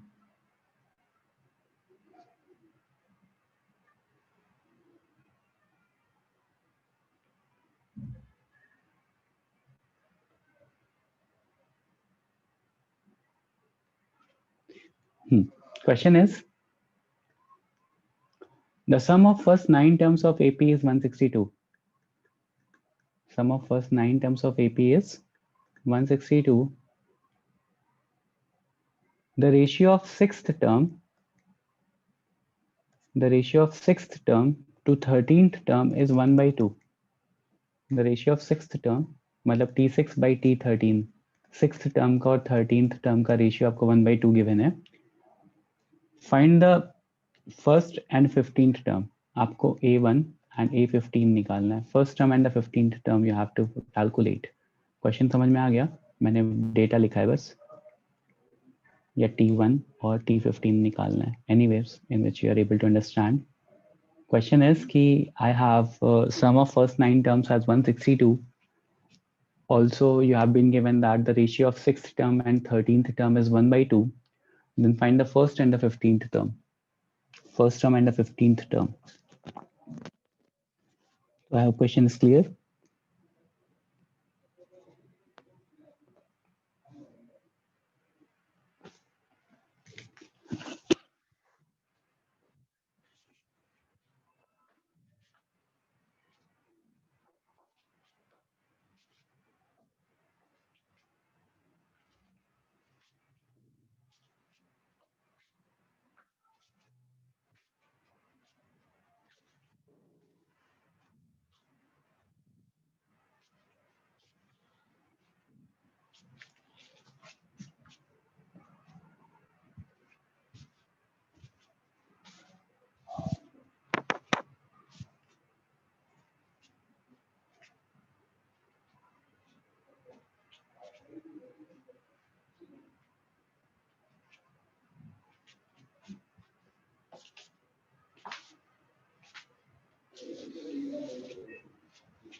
Very good Vatsal.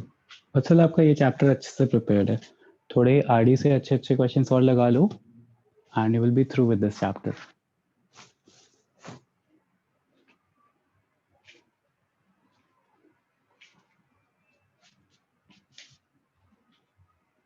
Right Palash? Same goes for you Palash. ठीक है. Pratham, yes Pratham, right right Hriday. Very good. ठीक है. 1 मिनट और दे रहा हूँ, फिर I will be explaining the question. अगर किसी को डाउट होगा तो. सम ऑफ 9 टर्म्स से हम क्या डेटा पे निकाल सकते हैं? What data can we calculate from sum of 9 terms? Anyone?